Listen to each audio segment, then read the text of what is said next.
He had not spoken a woman's name in 12 years, not because he had forgotten her, but because remembering her was the one thing that could still bring him to his knees.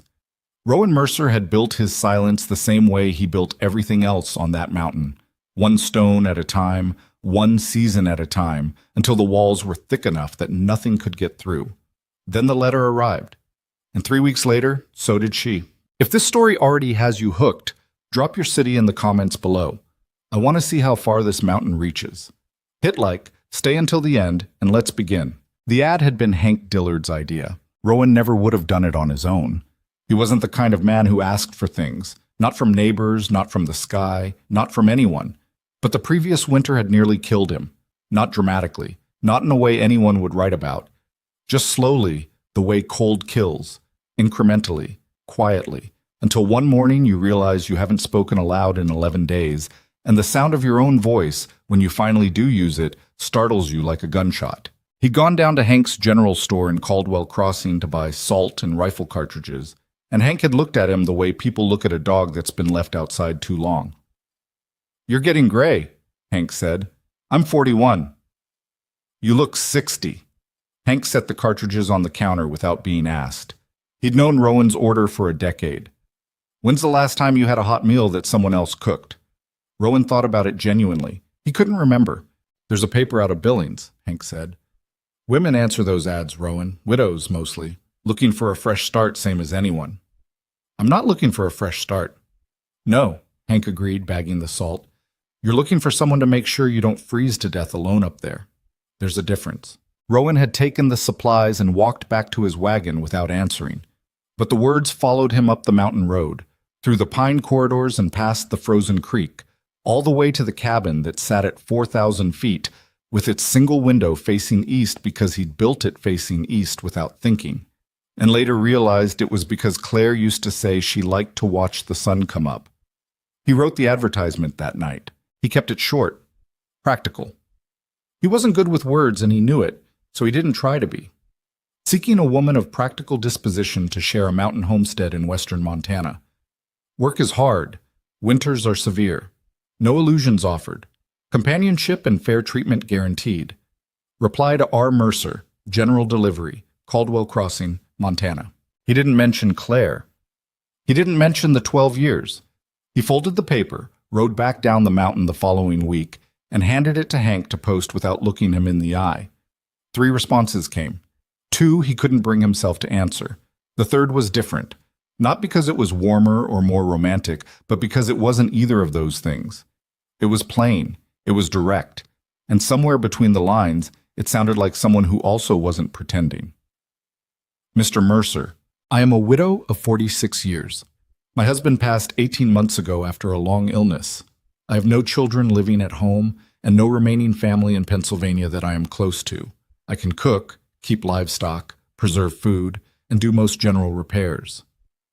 I'm not afraid of cold weather, though I confess I have never lived at altitude. I am not looking for romance. I am looking for purpose and a place where my work means something. If your offer is genuine, I would like to come. Evelyn Hart, Philadelphia, Pennsylvania." Rowan read it twice, then a third time. I am not looking for romance. He appreciated that more than she would ever know. He wrote back and told her when the train came through. She was smaller than he expected. He wasn't sure what he had expected exactly. He hadn't let himself think about it too carefully. But when the train exhaled its last gust of steam at the Caldwell Crossing depot and the passengers filed out onto the wooden platform in the November gray, he spotted her immediately. Not because she was beautiful, though she wasn't unpleasant to look at, but because she was the only one who stepped off the train and then stood completely still. Everyone else moved, families embracing, men hauling trunks, the depot agent hollering at a mule blocking the loading dock. But this woman stood at the edge of the platform with a single leather bag at her feet and looked at the mountains. Not nervously, not with wonder, just looked, the way you look at something you're trying to measure. Rowan crossed the platform. He had his hat in his hands because it seemed wrong to walk up to a stranger with your hat on. "Mrs. Hart." She turned. Her eyes were gray-green, the color of sage in early frost, and she assessed him in about 2 seconds with the directness of someone who had learned not to waste time. There were fine lines around her mouth and deeper ones at the corners of her eyes. Her dark hair was going silver at the temples in two distinct streaks that she hadn't tried to hide. "Mr. Mercer," she said, "you're taller than I imagined." "You're—" He stopped. "Smaller," she finished. "Most people think so. I'm stronger than I look." "I didn't mean—" "I know." She picked up her bag before he could reach for it. "Is the wagon nearby?" He led her to it. She climbed up without assistance and arranged her skirts without fuss, and sat with her hands folded in her lap looking at the road ahead. And Rowan climbed up beside her and released the brake, and they started up the mountain in silence. It wasn't an uncomfortable silence. It was more like two people who had both agreed, without saying so, that they didn't need to perform friendliness for each other. After about 20 minutes, she said, "The trees are different than Pennsylvania. Ponderosa pine, mostly. Some Douglas fir higher up. They smell good." He nodded. They did. He'd stopped noticing years ago. Another long stretch of quiet. The road narrowed and steepened, and the wagon wheels bit into the frozen ruts with a sound like cracking knuckles. Evelyn watched the drop-off on her side without flinching. "How long have you been here?" she asked. "On the mountain? 14 years. In this part of Montana, about 18. "And before that?" He felt the familiar tightening in his chest. "Oregon." She didn't push, she just nodded, the way people nod when they understand that a short answer means the longer answer isn't available. The cabin came into view just as the last light was leaving the sky. A low, dark structure against the snow, smoke coming thin and pale from the chimney because he'd banked the fire before coming down the mountain that morning. The barn sat 30 yards east. A woodpile ran along the south wall, chest high and 15 feet long. Evelyn looked at it for a moment, then she looked at the cabin. "It's well built," she said. "I built it myself." "I can tell." She climbed down from the wagon before he could come around to help. "You squared the corners properly. A lot of men don't bother." Rowan stared at her for a moment. He genuinely didn't know what to do with that. "I'll show you inside," he said. The inside of the cabin was what it was. Functional, clean, in the way a man's space is clean when he has no one to impress, and almost entirely without warmth of the non-literal variety. There was a table with 2 chairs, a wood stove, a cast iron skillet hanging on a nail beside the stove, along with 2 pots and a ladle, a shelf with flour, salt, dried beans, coffee, and a tin of tobacco that Rowan occasionally smoked on the porch and occasionally didn't. A bunk along the north wall, a second shelf with 3 books, 2 on trapping and 1 on Montana land law that he'd bought 4 years ago for reasons he couldn't fully articulate. "The bunk," he started, "is yours," she said. "I assumed you'd be clearing a space for me." He had, actually. He'd built a second sleeping area in the back room over the summer when he'd finally decided to send the advertisement. It wasn't much. A rope bed, a straw mattress, a wall peg for clothes, and a small window that faced north and let in a bleak gray light. But it was private. He showed her the room. She set her bag down on the mattress and looked around without expression for a moment. "It's fine," she said. He waited for more. There wasn't any more. "I'll cook tonight," she said, turning to face him in the doorway. "What do you have that needs using before it turns?" "There's a haunch of venison hanging in the cold room." "I'll need onions. Do you have any left?" 3, maybe. "And the flour, is it still good?" "Bought it last month," she nodded. "Go see to the horses. Dinner will be in an hour." He stood there for a full 3 seconds, with absolutely nothing useful to say. Then he went and saw to the horses. She made a venison stew that was better than anything he'd cooked in 12 years, which wasn't a high bar, but it was still good enough to make him slow down while he was eating. She'd found a dried sprig of rosemary somewhere in the back of his supply shelf that he didn't even know he had, and she'd coaxed enough flavor out of those 3 onions to make the whole cabin smell different. He didn't say any of that. He said, "Good." "Thank you," she said, and meant it neutrally, as a receipt of information rather than a compliment received. They ate across the table from each other. The fire snapped. Outside, the wind was picking up off the northern face of the mountain, the way it did in November when the real cold was getting serious about arriving. "What do you need from me?" Evelyn asked, and he realized she meant in terms of the homestead. "Work. Division of labor. The animals in the morning," he said.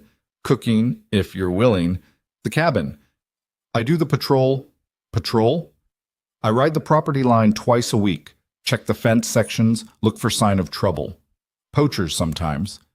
Wolves took 2 of my calves last winter. He paused. It's rough country. I won't take you out there. She looked at him for a moment in a way that made him feel obscurely like he'd said something slightly wrong. All right, she said. She didn't argue. He'd half expected her to. They finished eating. He washed the bowls without being asked, because it seemed fair since she'd cooked, and she dried them and put them back on the shelf without being asked, because that was the obvious next step.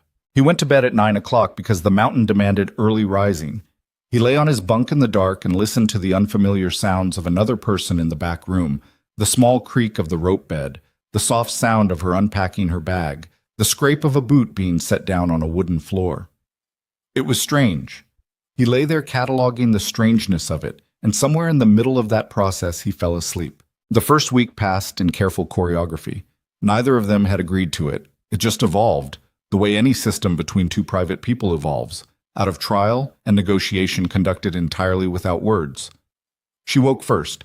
She had coffee on before he was up, which he discovered on the 3rd morning, and which meant that on the 3rd morning he stood in the doorway of the main room in his socks with his suspenders still hanging and said, "You don't have to do that." She looked at him over the rim of her own cup. "Do what?" "The coffee. I can make my own coffee." "I know you can," she said. "I make it anyway because I'm up first. It's not a burden." He stood there. "All right," he said. "All right," she agreed. He poured his cup and went to look out the east window. The sky was the pale pink of something just starting, and the snow on the upper slopes caught the first light and held it like a secret. He watched it for a minute. "You do that every morning," Evelyn said behind him. "Watch the sunrise." "Habit. It's a good habit." She said it simply, without sentiment, and went back to stirring the porridge. He almost told her, right then. He almost turned around and said something about Claire, about how Claire had been the one who first pointed out that east-facing window, years before there was a window there, years before there was a cabin, when this had all been just land and sky, and the 2 of them standing in the pine needles talking about what they'd build. He almost said it. He didn't. By the end of the first week, something had shifted in the cabin without either of them consciously shifting it. Small things. A dried wildflower stem Evelyn had found somewhere and stuck in the neck of an empty bottle on the windowsill. Not pretty, exactly. It was November, and everything was brown and stiff. But it was placed, deliberately placed, in a spot where the morning light hit it at an angle and made it look almost like something. Rowan didn't mention it. He noticed it. He noticed it every morning when he stood at the east window with his coffee. But he didn't say anything about it because he didn't have words for what he felt about it, and saying the wrong thing seemed worse than saying nothing. She also, without comment, moved his supply shelf 3 inches to the left, so it no longer blocked the cold air from circulating around the root vegetables he kept in the corner bin. The vegetables had been freezing unevenly for 2 years. The problem solved itself the same day she apparently noticed it. He stared at the relocated shelf for several minutes before going to start the day. The barn was warmer than it should have been on the morning she tended it first, and he realized eventually that she'd been plugging the gaps in the south wall with twisted hay and old cloth where the wind came through. He'd been meaning to do that for months. None of these things were dramatic. None of them required discussion. They were just the small, steady accumulation of someone paying attention. Rowan wasn't sure what to do with a person who paid attention. Mid-November brought the first serious snow, and with it, Rowan's first real look at who Evelyn Hart was when things stopped being polite. He'd been out since before dawn checking the north fence line. There'd been wolf sign 3 days running, and he'd found the tracks coming in close to the calf pen. Too close, when the temperature dropped 15 degrees in about 2 hours. That happened sometimes on this mountain. The sky would be gray and agreeable in the morning, and by noon it would be the color of iron, and the wind would be coming from somewhere truly inhospitable. He got back to the barn at midday, half frozen, and found that Evelyn had already moved the calves in from the outer pen without being told. She'd also brought in the milk cow and the 2 older steers, which was harder work than it sounded because those steers did not like being moved and had opinions about it. She was in the barn when he arrived, checking a calf's hoof for ice buildup between the toes. "Steers give you trouble?" he asked, looking at the mud on her coat. "The brown one knocked me into the gate." She said it without embarrassment. I knocked him back. He looked at her. She was 50 pounds lighter than either steer. How? I grabbed his ear. She set the calf's hoof down and straightened up. They don't like that. He felt something in the region of his chest that might have been amusement and pressed it back down before it could do anything. Smart, he said. Necessary. She brushed straw off her coat. The big storm is coming tonight, isn't it? I can feel it in the air. Probably. I've been setting aside extra wood inside the cabin all week, and I put the remaining preserves from the root cellar in the pantry in case we can't get the cellar door open. He stared at her. In case we can't get the cellar door open, he repeated. If it drifts, it'll bury the door. You know this mountain. Does it drift on the north side? It did. He'd spent half a day clearing that cellar door after last year's January storm. You've been preparing, he said. Since Monday, she said. I noticed the pressure dropping. He had also noticed the pressure dropping. He just hadn't expected her to. The window in my room, she added. The latch isn't catching properly. I stuffed a rag in the gap, but it won't hold in high wind. Do you have a tool I can use to reset the pin? I'll do it. I can do it. I just need a flat-headed... I said I'll do it. There was a moment of silence in which they regarded each other across the back of a calf. All right, she said, not offended, just noting that he'd said what he'd said.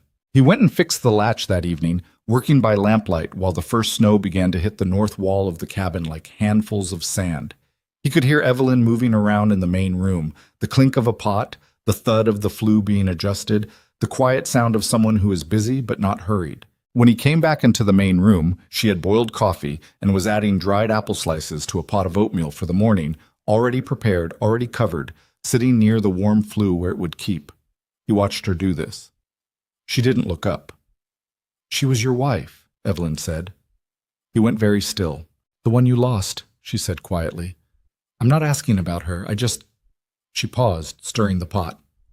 I see you sometimes, looking at the east window, and I think it was her, that's all. Rowan stood in the middle of the room for a long moment. Yes, he said. Evelyn nodded once. She took the pot off the heat and covered it. My husband was sick for 4 years before the end, she said, not looking at him. The last year, he didn't know my name half the time. And I'd be lying if I said the grief was simple. Grief isn't always about the loss of the person. Sometimes it's about the loss of who you were when they were well. She said it plainly. Not asking for comfort, just stating something true. Rowan sat down in his chair by the fire. What was his name? He asked.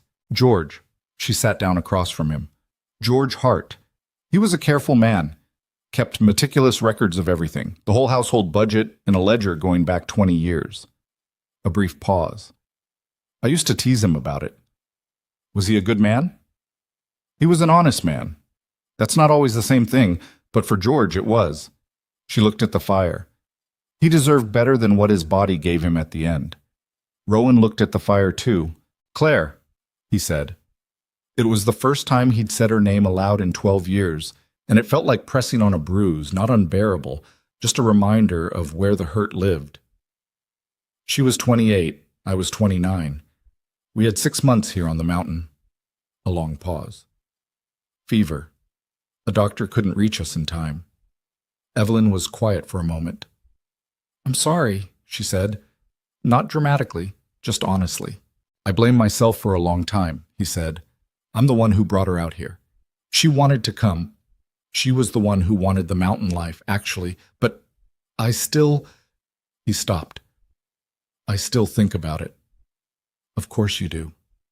No judgment in her voice, just acknowledgement. The fire snapped.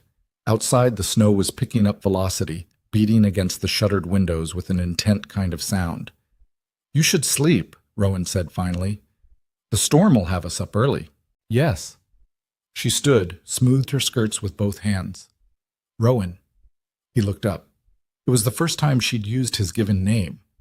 Thank you for telling me, she said. He nodded once, not trusting his voice entirely. She went to her room. He sat by the fire for another half hour, listening to the storm find its rhythm against the mountain, and thought about how strange it was. That saying Claire's name had hurt, yes, but had also somehow made the room feel slightly more breathable. as if the 12 years of not saying it had been a kind of pressure he'd grown so accustomed to that he'd forgotten it was there. The storm lasted 2 days. Not the worst Rowan had seen. He'd been through 3-day affairs that buried the barn door and left him tunneling out with a wood shovel. But serious enough. The snow came in sideways, piled up past the porch railing, and made the woodlot between the cabin and the tree line completely impassable for 36 hours. They were confined to the cabin and the barn. This could have been a problem. In Rowan's experience, confined spaces and unfamiliar people produced a particular kind of friction, the friction of two people who haven't yet learned each other's rhythms, bumping against the boundaries of their routines. Evelyn, it turned out, was a person of useful habits during storms. She kept busy, not in an anxious, pacing way, but with the focus of someone who understood that hard weather was not a disruption of life, but simply another version of it that required adjustment. She mended 2 of his shirts that had been sitting in a pile waiting for attention since August. She oiled the cast iron in a way he'd apparently never done correctly, because the bottom of the skillet came out a darker, truer black than he'd ever seen it.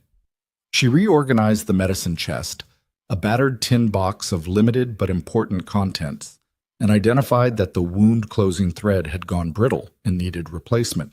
"I'll get new thread in town," he said. "I already have some," she said, and produced a small leather sewing case from her bag. "I brought good thread." He stared at it. "You packed surgical thread." "I pack thread that works for more than one purpose." She said it without looking up.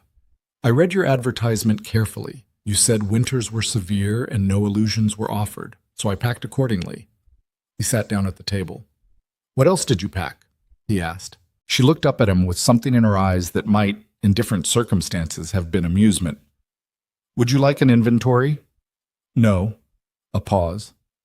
"Maybe." She closed the medicine chest. "Useful things," she said. "I didn't know exactly what you'd have and what you'd be missing, so I brought what I thought might fill gaps." "That's—" He stopped. "Practical," she offered. "Yes." For his part, Rowan discovered during the 2-day storm that he was bad at being still. He'd spent 12 years in motion. There was always something that needed doing on a mountain homestead, and motion was how he managed the hours.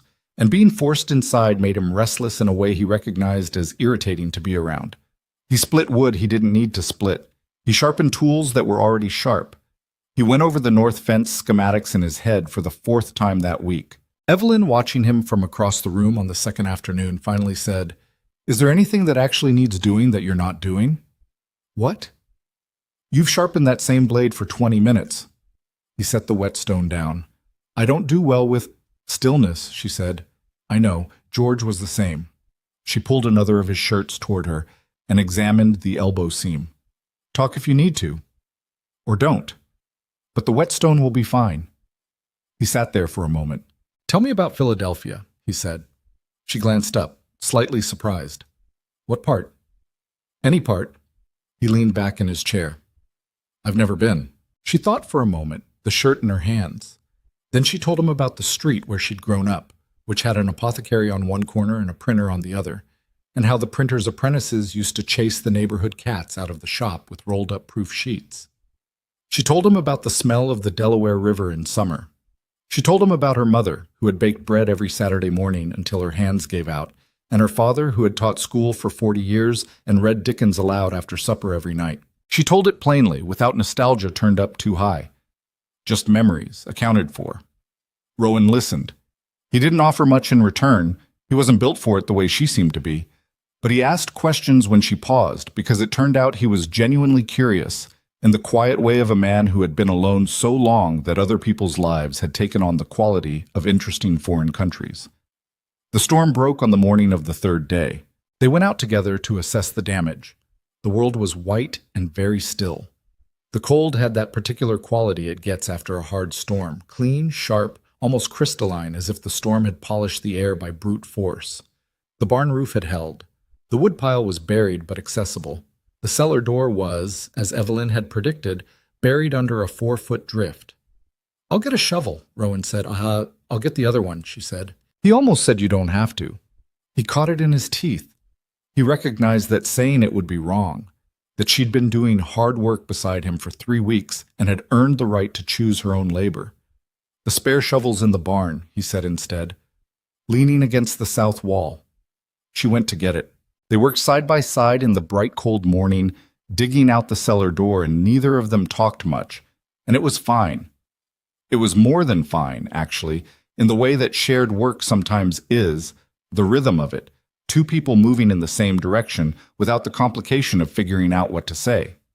When the door was clear, Evelyn straightened up and caught her breath in two visible plumes. "Good," she said.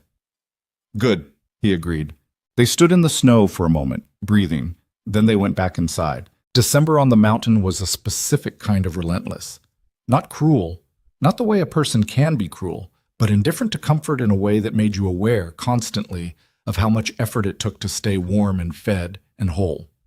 The temperature dropped below zero regularly after mid-month. The days shortened until the light was barely more than a sketch at the edges of the dark, appearing around 9 and retreating by 4. Rowan did his rides, even in it. Twice a week, even when the thermometer outside the barn read numbers that would have stopped most sensible men. He came back in the evenings with ice in his beard and a coldness in his hands that sometimes took an hour at the stove to fully leave. Evelyn started leaving the water hot, not tea. He didn't drink tea, not coffee, because by evening he didn't want it. Just hot water in a heavy tin cup, set near the stove at the temperature that sits just below painful, because that's what cold hands need more than anything. She figured this out after the first week of watching him sit hunched over the stove, working feeling back into his fingers, and she never said anything about it, just left the cup there. He noticed on the third evening. He looked at the cup and then at her, across the room. "Drink it," she said, not looking up from the beans she was sorting. "It helps." He drank it. He started noticing other things, small and accumulating. The way she always built the fire an hour before he'd need it for the morning barn run, so the cabin was warm enough to dress without the particular misery of putting on cold clothes in a cold room. The way she'd started keeping a running inventory of their supplies on a corner of the table, flour, salt, oil, cartridges, candles, crossed out and updated in her small, even handwriting as things were used. He'd been carrying that inventory in his head for 12 years, and now it was on paper, which meant he didn't have to. He repaired things in return, not consciously at first, just as a matter of seeing something that needed doing and doing it. The table had wobbled since the previous winter, and one Sunday while she was seeing to the animals, he pulled it out and shimed the short leg with a sliver of pine and put it back and never mentioned it. She sat down to breakfast the next morning and tested the surface with both hands, deliberately, and looked across at him. He was looking at his plate. "Table's steady," she said. "Noticed it was off," he said. She said nothing else about it. 2 days later, the worn-out latch on the pantry door, which Rowan had been tolerating with increasing irritation for 3 months, was replaced with a new one. He had no idea where she'd gotten the hardware. "The spare tin in the barn," she said, before he could ask. "You had various pieces in there. I found one that fit." He had completely forgotten about that tin. A week before Christmas, he came back from the South Patrol to find her on the roof. He stopped his horse in the yard and looked up at her. She was on her hands and knees on the snow-covered shingles, working at the edge of the flue pipe with something he couldn't identify from below. "Get down from there," he said. "The flashing is lifting on the north side," she called back. "I could smell the cold air coming in when the wind was from the north last night. Get down and I'll fix it. You just rode 4 hours in below-zero weather. I'm nearly done." "Evelyn, 3 more minutes, Rowan." He sat on his horse and waited in a state of agitation that he wasn't sure how to classify. And she finished what she was doing in exactly 3 more minutes and climbed down the ladder on the south side of the cabin with careful, deliberate movements. She'd stuffed her skirts into her coat in a way that he imagined would have offended about half of the population of Philadelphia and made the other half laugh. She reached the ground and brushed roofing grit from her gloves. He dismounted. He was standing close to her. He could see the cold had made her nose red, and her breath was coming quick from the effort of the climb. "You're going to kill yourself on that roof," he said. "I'm careful." "You don't know this roof. The north pitch is icy. I checked it before I went up. I'm not reckless." She met his eyes steadily. "I know you worry, but I can manage myself." He stood there. The problem was that she wasn't wrong. She was demonstrably capable of managing herself. And the thing he was feeling wasn't entirely logic-based, which made it harder to articulate. "Don't do it again without telling me first," he said finally. She looked at him for a moment. Then, "All right. All right." She took the ladder back to the barn, and he took his horse in to unsaddle, and neither of them spoke about it again. But that night after supper, sitting by the fire, Rowan found himself looking at her while she mended by lamplight and thinking, not for the first time, that Evelyn Hart was nothing like what he'd imagined when he wrote that advertisement. He'd imagined a practical woman. He'd gotten one.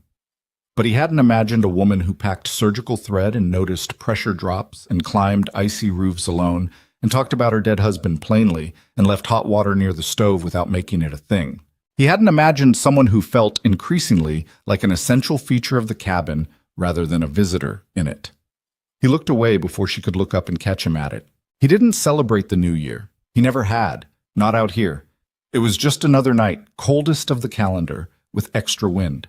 Evelyn seemed to feel differently. She'd said nothing about it during the day, but by evening the cabin smelled of something that turned out to be a dried apple cake she'd assembled from the tail end of their autumn preserves. A flat, dense thing that she set on the table without ceremony and cut into 2 pieces with a practical hand. "I know it's not much," she said. He looked at it. He looked at her. "I didn't expect—" he started.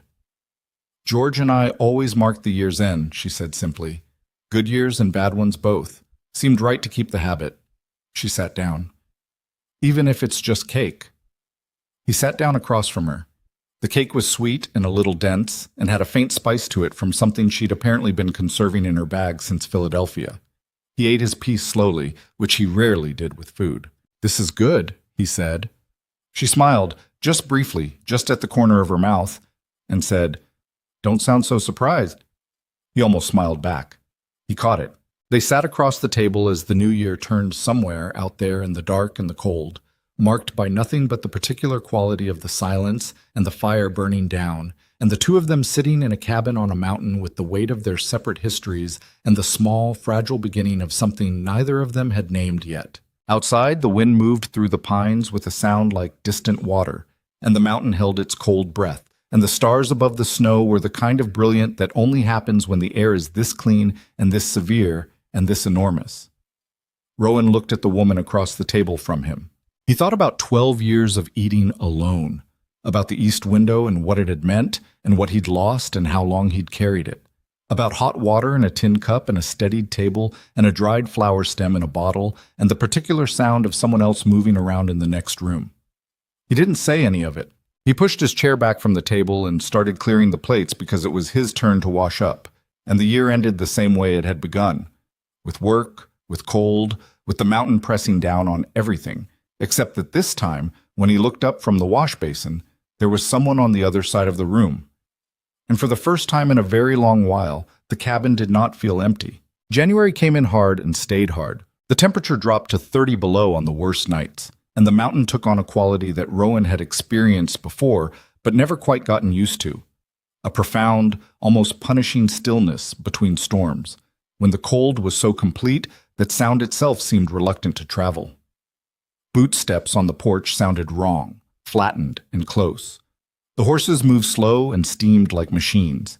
Even the pines, which were built for this, went still and dark and seemed to be waiting for something. Rowan and Evelyn settled into their rhythms the way two people will when they have no real choice but to figure each other out. The mornings were hers.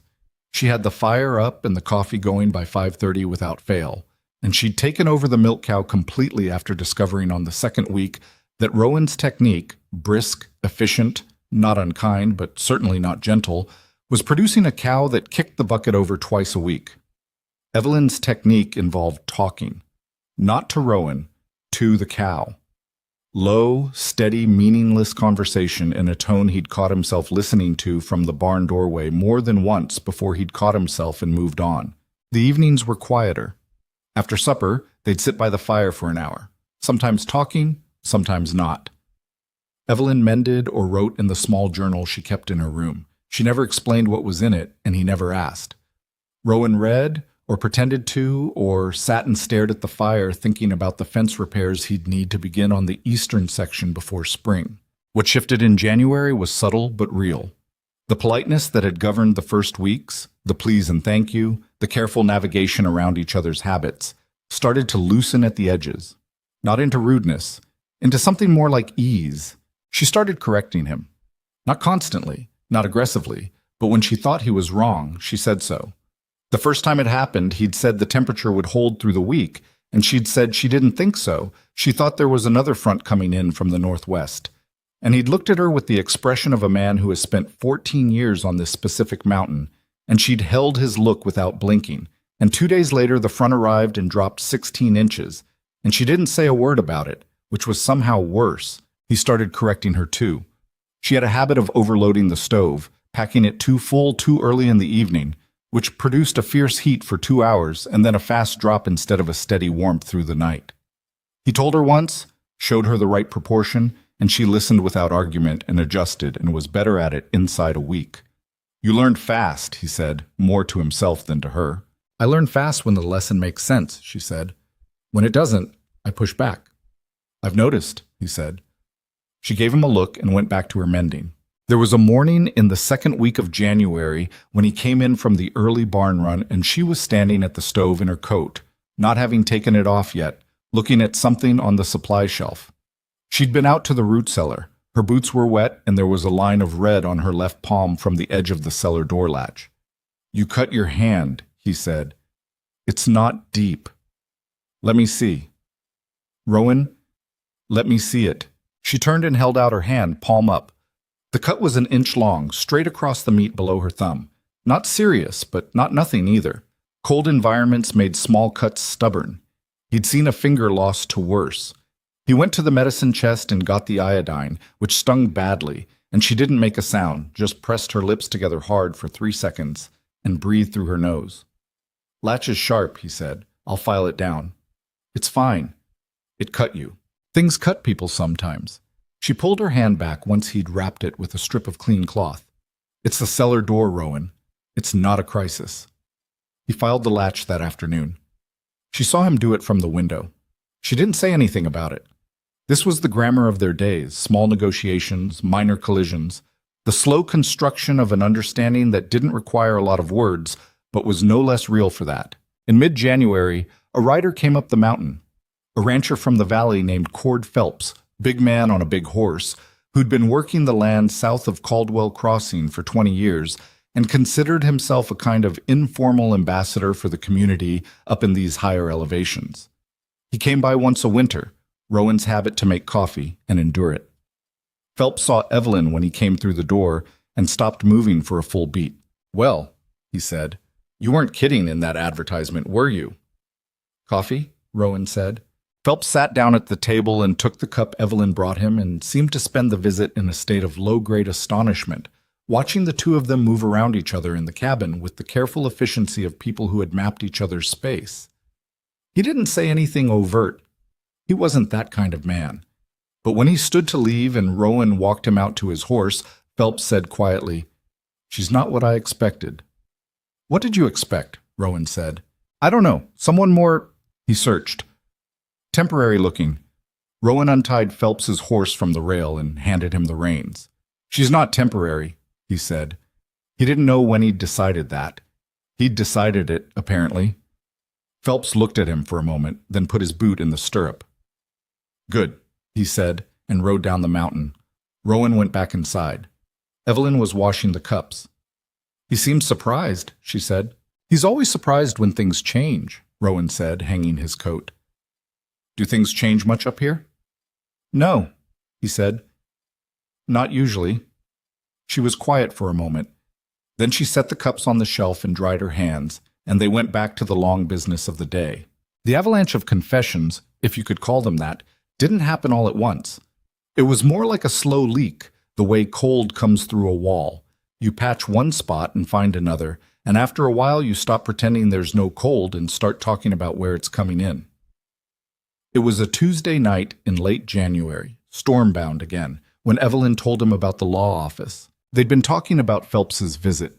Evelyn had asked about the other homesteaders in the area, their situations, their histories, and Rowan had been describing the various land struggles he'd witnessed over the years. The disputes over water rights, the railroad pressure that had been building in the southern valleys. And she'd said something precise about the way property claims were registered in the territory, and he'd stopped and looked at her. "How do you know that?" She set down her needlework. "I worked in a law office," she said, "before George, for nearly 8 years. I was a clerk for a man named Aldridge who handled property and estate cases." Rowan stared at her. "You didn't mention this. You didn't ask what I did before I was married." She picked the needlework back up, but her eyes didn't quite go back to it. "I stopped working when we married. George preferred it. And then there was the illness and..."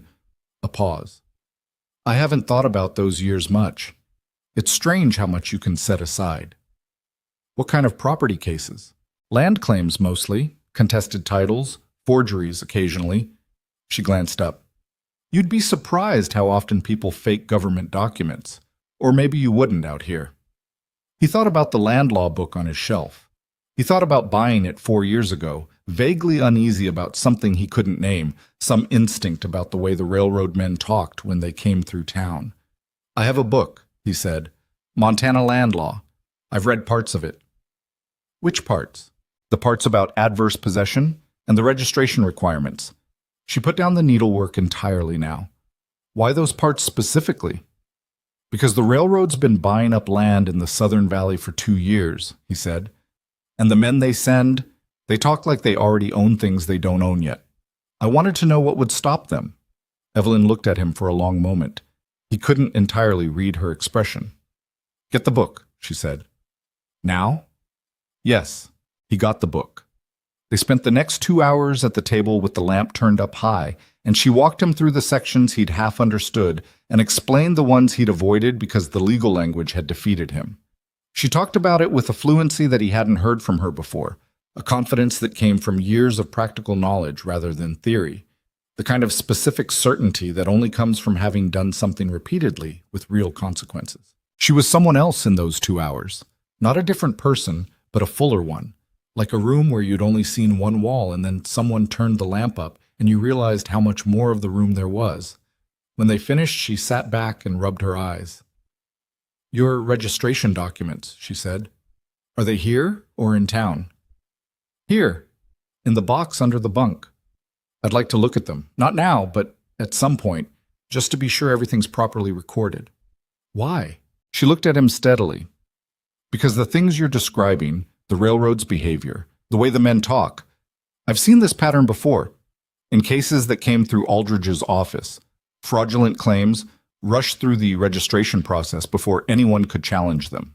She paused. "It doesn't hurt to verify your own standing." He sat with that for a moment. "You think there's a risk?" "I think being careful is free," she said, "and being caught unprepared is not." He nodded slowly. Outside, the wind found a new angle against the north wall, and the lamp flickered once and held.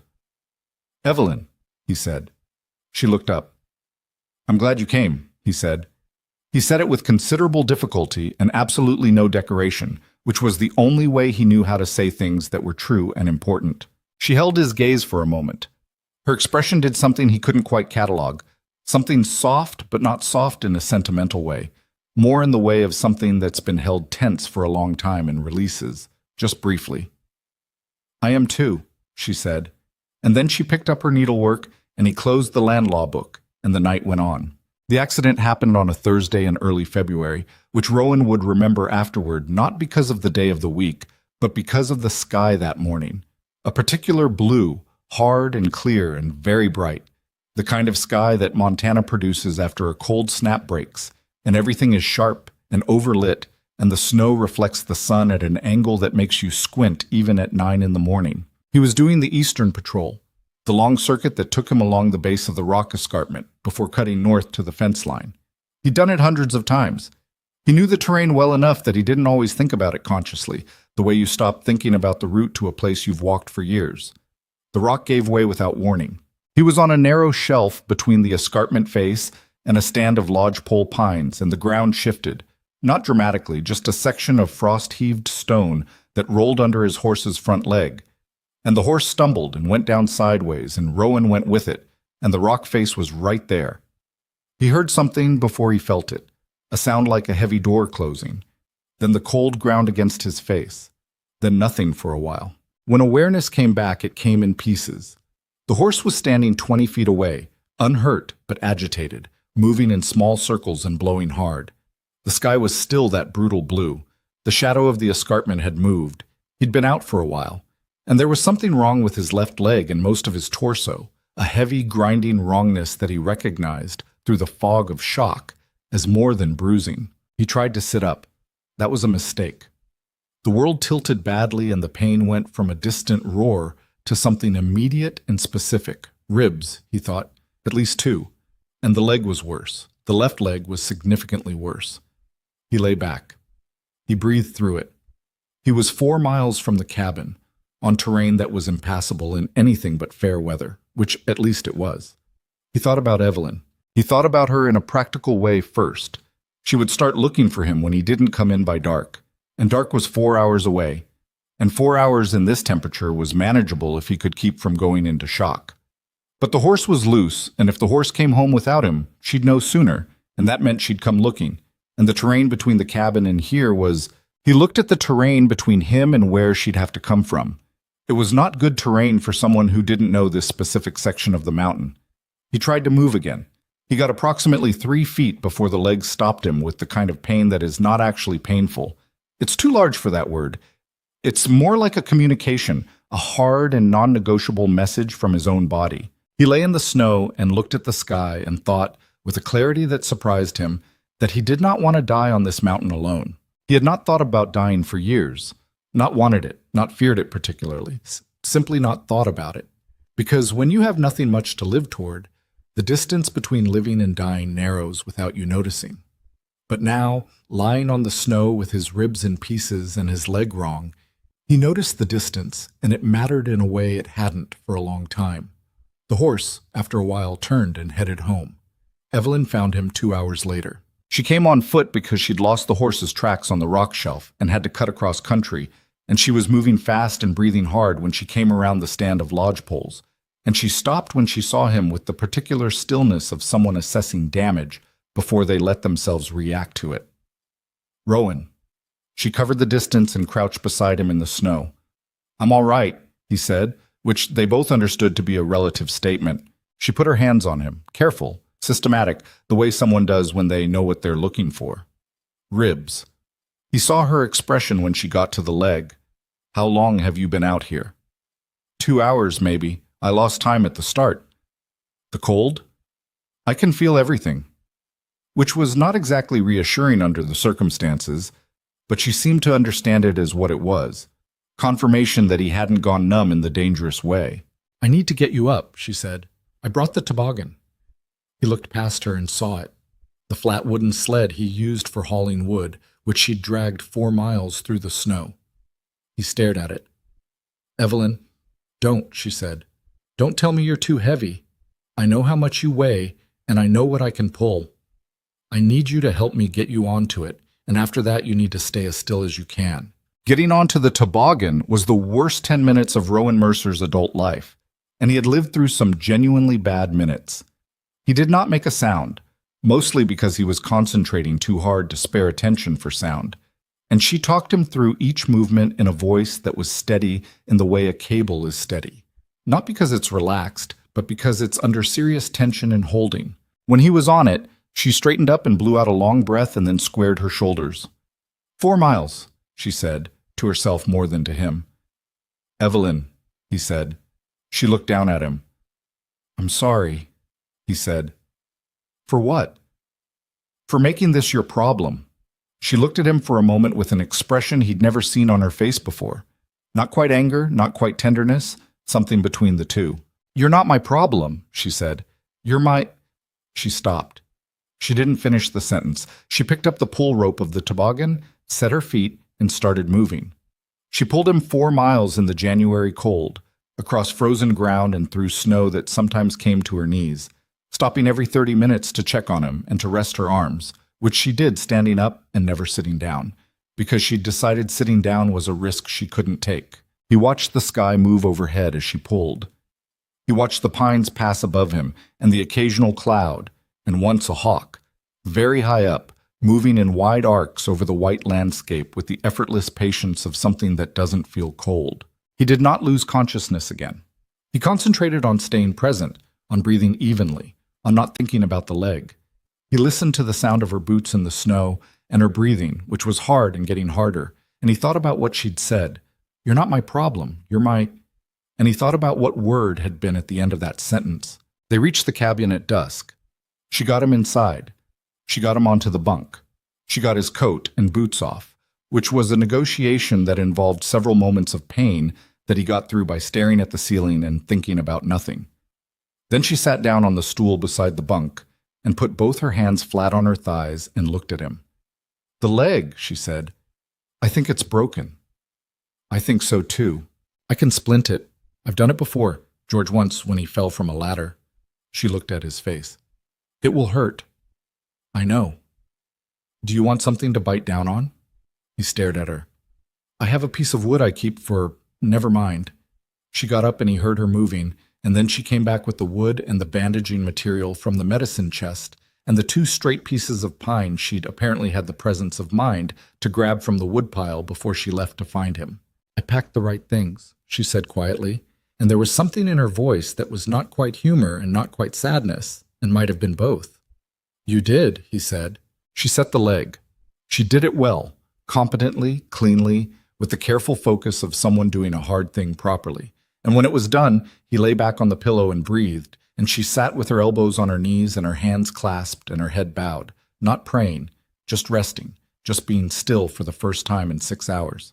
The fire crackled. The cabin was warm. Outside, the temperature was dropping again, the mountain returning to its ordinary severity, indifferent to what had happened out there on the escarpment and what had happened in hereafter. "Evelyn," he said. She looked up. He didn't know what he'd meant to say. Several things were true simultaneously, and he lacked the architecture to say all of them, so he said the one that was simplest. "Thank you." She looked at him for a long moment. Her hair had come half down from its pins, and she hadn't fixed it, and her coat was still on and wet at the shoulders, and there was a red mark across both her palms from the pull rope that he'd noticed later when she let him look. "Get some sleep," she said. She stayed in the chair beside the bunk until he did. The leg healed slowly, the way everything heals at altitude in winter, grudgingly, on its own schedule, indifferent to how badly the man attached to it wanted to be on his feet. Rowan was not a good patient.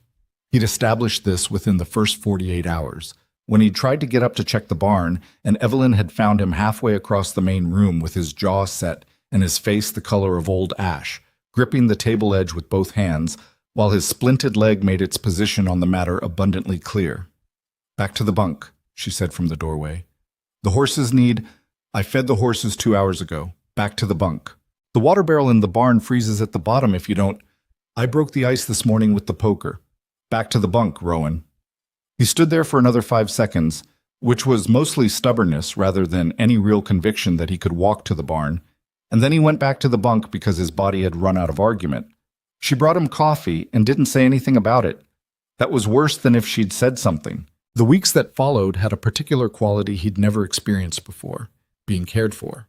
Not nursed in the sentimental sense, Evelyn wasn't built for sentimentality, but managed, practically and without fuss, by someone who paid attention to what he needed before he thought to ask for it.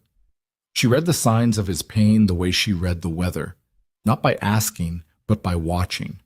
She knew when the leg was bad by the way he held his shoulders. She knew when the ribs were catching by the shortness of his breath. She adjusted accordingly, more or less of the fire's heat, food in smaller amounts more often when his appetite flagged. The lamp angle changed when his eyes looked strained. He watched her work of the homestead alone during those weeks, and it was— he would not have said this aloud— humbling. Not in a diminishing way, in the way of genuinely seeing something for the first time. She kept everything running. The animals, the woodpile, the food, the water, the endless small repairs that a mountain property in February demanded daily. She did it without complaint and without the performance of not complaining, which was its own kind of discipline. She just worked. Long days, early mornings, the kind of physical labor that would have taxed most men, and she came in at the end of each day with cold reddened cheeks and tired eyes and sat down and had supper, and that was that. One evening in the 3rd week, when the ribs had settled enough that he could sit up properly without the grinding catch of bone, He watched her come in from the barn, stamp the snow off her boots, pull off her coat and hang it, push her hair back off her face with both hands, and sit down across from him with a look that was simply tired, not defeated, not resentful, just honestly tired the way hard work makes you tired. "You should have hired help," he said. "When I'm down like this, I have enough to pay someone from town." She looked at him. "Who?" "Cord Phelps has a son. Phelps's son is 17, and I've heard him talked about. He'd be more trouble than assistance." She pulled her boots off and set them by the fire. "I'm managing." "You're doing the work of two people." "I'm aware." She looked at him directly. "Are you asking me if I resent it?" "Are you?" She thought about it honestly, which he appreciated. She didn't rush to reassure him. "No," she said finally. "I don't resent it. I'd resent it if the situation were different, if you'd been careless, or if you expected it. But you didn't choose to fall off a mountain." She paused. "And it won't last forever. You'll be on your feet in another few weeks." 3 weeks, he said. "Maybe 2 if I push it." 4 if you push it and set yourself back, she said. "I've seen that happen." He was quiet for a moment. Then, "I don't know how to do this." "Do what?" "Be the one who can't—" He stopped, found the words with some difficulty. "Be the one who needs." She looked at him steadily. "I know," she said. "It shows. Not unkind, just true." "Is it—" He stopped again. "What?" "Difficult. To be around." She considered.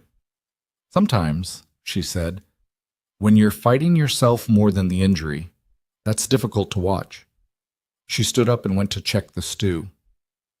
"But mostly, no. Mostly you're just here, and that's not difficult." He sat with that for a while. Here. It was such a plain word for something that didn't feel plain at all. The first man arrived on a Tuesday in early March.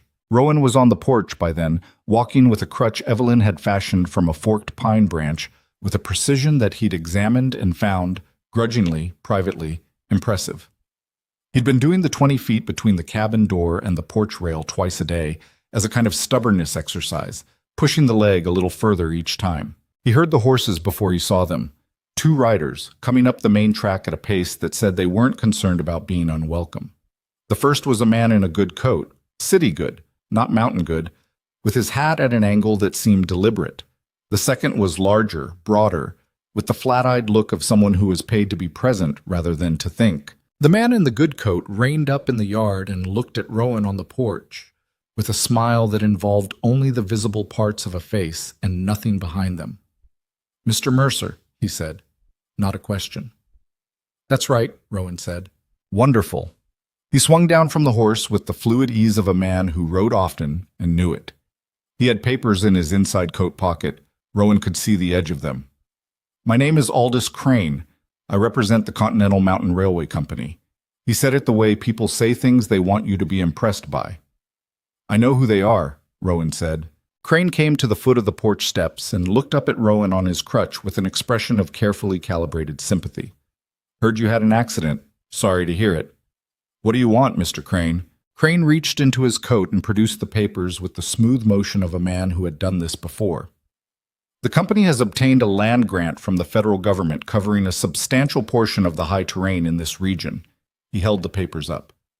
"Including, I'm sorry to say, the parcel on which your homestead currently sits." Rowan looked at the papers. He didn't reach for them. "That land has been registered in my name for 14 years, he said. "Yes." Crane's voice was patient, almost kind, in the way of a man explaining something to someone who won't understand but must be told anyway. There was apparently some irregularity in the original filing. The federal office has reviewed the matter and corrected the record. This, he tapped the papers, reflects the corrected registration. "Let me see them," Rowan said. Crane came up the steps and handed them over. Rowan took them with his free hand and looked at them. His land law reading had given him enough to see the shape of the document, the federal stamp, the territory seal, the dates and parcel numbers, but not enough to evaluate whether any of it was genuine. His jaw was tight. His leg was hurting. He was standing on a porch with a crutch, while a man in a city coat told him the land he'd built his life on had been taken from him on paper, and he could feel the particular helplessness of a man who knows he's being wronged but cannot immediately prove it. "I'd like you to have time to make arrangements," Crane said, taking the papers back with the ease of a man who knew Rowan couldn't stop him. "The company is prepared to reasonable relocation payment. Given the briefest glance at the crutch, circumstances, we'd like to make this as uncomplicated as possible." The screen door opened behind Rowan. Evelyn came out onto the porch. She had her hands folded in front of her, and her expression was the neutral one she used when she was thinking hard and didn't want it visible. "Mr. Crane," she said, pleasantly. Crane looked at her. A small recalibration. Not obvious, but Rowan caught it. The automatic adjustment of a man who hadn't expected a woman in the conversation. "Ma'am, I wonder if I might look at those documents," she said. "I have some experience with federal land registration. I'd like to see the grant date and the parcel coordinates." Crane smiled. "Of course." He handed them over again with the confidence of a man who had no concern about scrutiny because the papers had fooled smarter people than a woman on a Montana mountain. Evelyn looked at them. She stood in the thin March sunlight and read with the focused, unhurried attention of someone who knew exactly what they were looking at. Crane waited. The large man on the horse waited. Rowan watched Evelyn's face. He saw it, the small thing, whatever it was, something in the documents that made her eyes stop moving for 1 second and then continue at a slightly different speed. She handed the papers back to Crane. "Thank you," she said, pleasantly. "Of course. As I was saying to your husband, the company is prepared to, We'll need time to review the matter," Evelyn said. "My husband will be in touch with you through the proper channels." Crane looked at her. Something shifted in his expression, not alarm, not yet, but a kind of attention. The recalibration again, sharper this time. "Naturally," he said, "though I should mention the company's timeline is—" "We understand about timelines," Evelyn said. "Thank you for coming all the way up the mountain, Mr. Crane. That road is hard in March. I hope you have an easy ride back." It was a dismissal, delivered with complete courtesy and absolute firmness, the way a closing argument is delivered. Everything in order, nothing left to answer. Crane looked at her for a moment, then at Rowan, then back at her. He put the papers away, touched his hat, went back to his horse, and rode back down the mountain with the large man behind him. Rowan waited until the sound of hooves had faded. "What did you see?" he said. Evelyn turned to face him. The pleasantness had dropped off her expression like a coat being removed. What was underneath was sharp and cold and very focused. "The grant date," she said. "The document claims the federal survey was completed in November of last year." "And?" "Federal surveys are suspended in Montana from October through March due to weather. They can't conduct surveys in those conditions. It's not policy, it's practical impossibility. Everyone in the Territorial Land Office knows it." She paused. "A survey dated November is either a clerical error, which federal offices don't make on grant documents, or it's fabricated." Rowan stared at her. "You're certain?" "I watched Aldridge challenge a nearly identical claim in 1887. The method is the same. They produce documents that look genuine to anyone who isn't specifically looking for procedural violations." Her voice was even. Her hands were not. He noticed looking down that her fingers were pressed hard together. "Rowan, your registration documents, the originals. I need to look at them today." He got them from the box under the bunk himself, despite the leg, because the action of retrieving them felt necessary, like something he needed to do with his own hands. He handed them to her, and she spread them on the table and spent 40 minutes going over them line by line while he sat across from her and drank coffee that had gone cold and watched her face. "These are clean," she said finally. "Your original filing is complete. The parcel coordinates are properly recorded. Your continuous occupation period is documented correctly." She looked up. "Crane's documents can't supersede these unless they can produce evidence that your original filing was fraudulent, and they can't because it wasn't." "Can they do it anyway?" he said. "With enough money behind them?" She was quiet for a moment. "They can try," she said. "If they get a sympathetic judge and we don't contest it, yes. Fraudulent claims have succeeded before when the target couldn't fight back." She said we. He noticed it. He thought she noticed that he noticed it. "Then we fight it," he said. "Yes," she said, "we do." Crane came back 4 days later. This time he brought 4 men, and one of them was not a hired body, but a man in a different kind of suit, narrower, with spectacles and the look of someone accustomed to courtrooms. They came into the yard and Rowan met them at the porch rail. He'd left the crutch inside deliberately, which cost him, but he stood straight. "Mr. Mercer," Crane said, same smile. "I'd hoped you might have reconsidered by now." "I haven't," Rowan said. The man in the narrow suit stepped forward. "Mr. Mercer, I'm Hollis Prentice, legal counsel for Continental Mountain Railway. The grant documentation we've provided has been reviewed and authenticated by the Territorial Land Office in—" "Mr. Prentice?" Evelyn came around the side of the cabin. She'd been in the garden area. Why, Rowan didn't know. And then he saw the small tool she was putting in her coat pocket and realized she'd been out there doing something deliberate, something she'd planned. "I was hoping you'd come personally." Prentice looked at her with the wariness of a man who has been surprised by a woman before and didn't enjoy it. "Ma'am, your grant document claims a survey completed in November." She stopped at the foot of the porch steps and looked up at him calmly. "The weather station records from Caldwell Crossing, which I obtained from the depot agent yesterday, show that the pass to the high terrain was closed from October 15th through March 2nd of this year. No survey party entered this elevation during that period." She held up a folded paper. "I also have a signed statement from the Territorial Land Office Registrar in Helena, confirming that no federal survey was commissioned for this parcel in the calendar year cited." The yard went quiet. Rowan watched Prentice's face go through several stages of calculation. "Those documents," Prentice started. "Were forged," Evelyn said. The word landed flat and hard, and she didn't soften it. "The survey date is impossible. The stamp sequence on page 3 of your grant doesn't match the federal office's current numbering protocol, which changed in 1891. I have a letter from the territorial office confirming the correct sequence." She paused. "And the notarization signature on page 1 belongs to a federal clerk named Rupert Downs who retired in 1889 and has been dead since 1892. The large hired man shifted his weight. Crane had stopped smiling. Prentice's jaw tightened. "These are serious accusations." "They are," Evelyn agreed. "They're also accurate ones, which you know." She kept her voice at the same even temperature throughout, which Rowan found almost more alarming than if she'd raised it. The total absence of heat in her voice when she was saying things this damaging. "You're welcome to pursue this in court, Mr. Prentice. In which case, I'll present these materials to the judge, along with the 3 similar claims your company filed in the Southern Valley last year, using the same notarization signature from a dead man." She tilted her head slightly. "Or you can take your documents and leave this mountain today." Prentice looked at Crane. Crane looked at Prentice. Neither of them looked at Evelyn, which Rowan recognized, even through the pain in his leg, as a kind of concession. "You'll be hearing from the company," Prentice said finally. "I expect so," Evelyn said. "We'll be ready." They left, all 4 of them, back down the mountain road, and this time they didn't look back. Rowan stood at the porch rail and watched them go.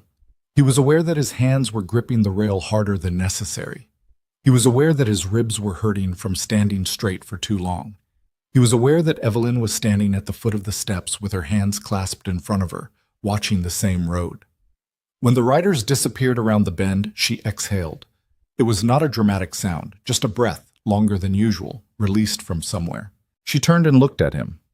He looked at her. "The dead notary," he said. "How did you find that?" "The territorial office letter mentioned the clerk changes. I recognized the name from a case Aldridge handled. I wrote to the Philadelphia Vital Records office 3 weeks ago." She paused.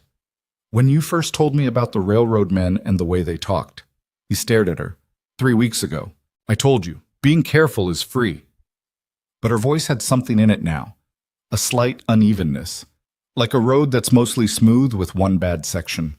The hands clasped in front of her were pressed together the way they had been after she'd pulled him off the mountain. "The Southern Valley claims. I'm not certain those exist.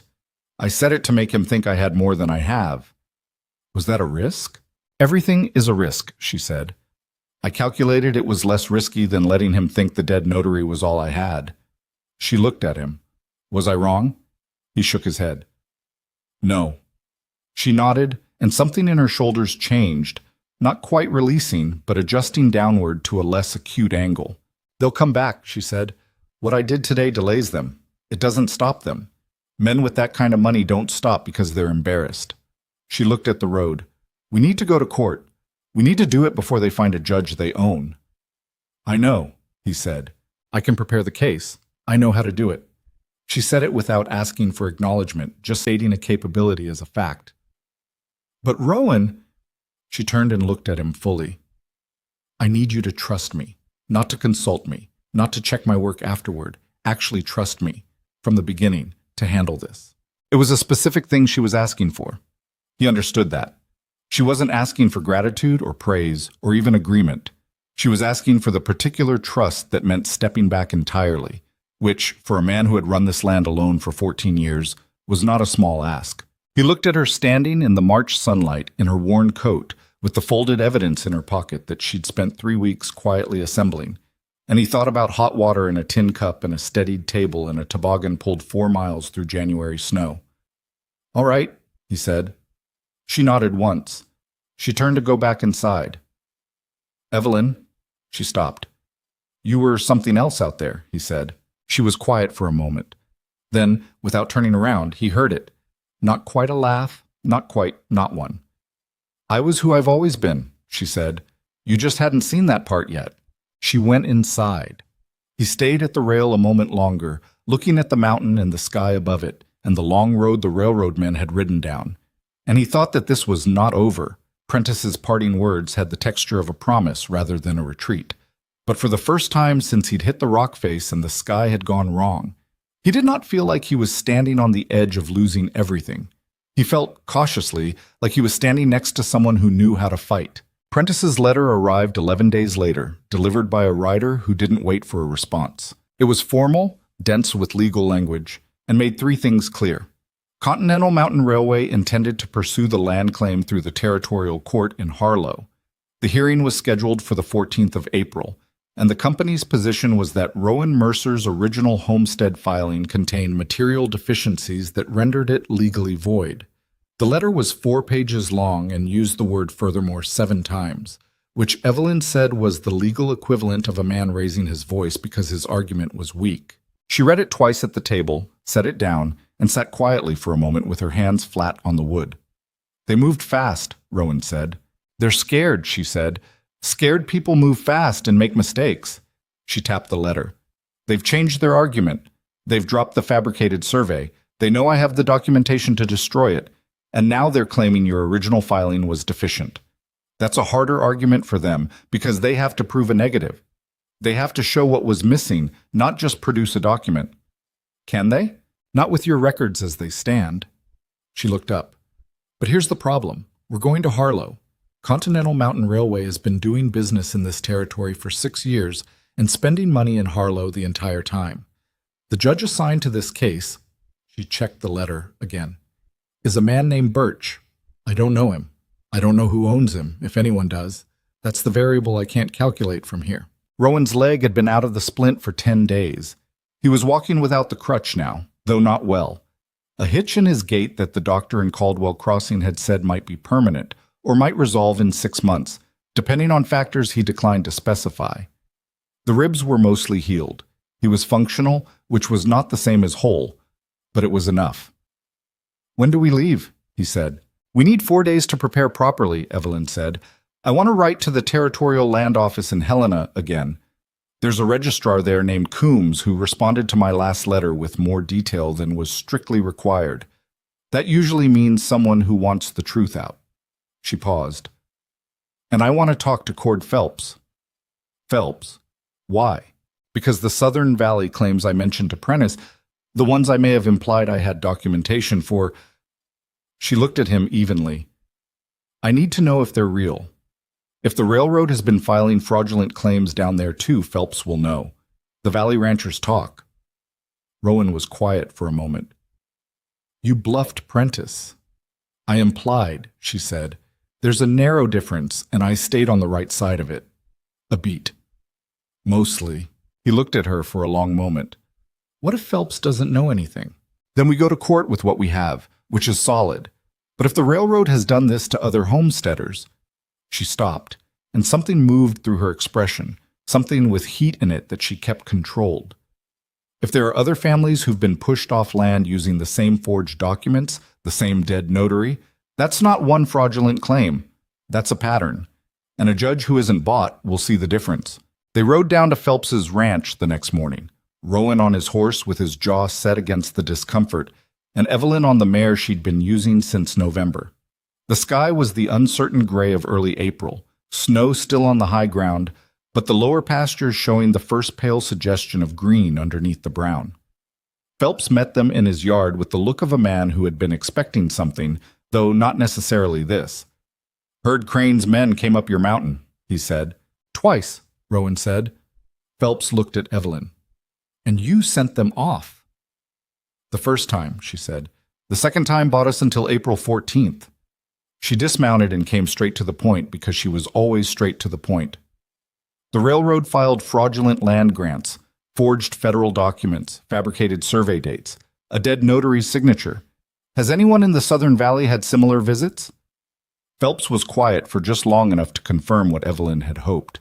"The Garrity family," he said, "and old Pete Svensson. Both of them got papers this past winter. Garrity left, took the railroad's relocation money, and went to Oregon. Svensson held on, but he's old and he's alone, and I don't think he knows what to do." He looked at Rowan. "I didn't know it was forged. I thought they had some legal angle. Railroads usually do."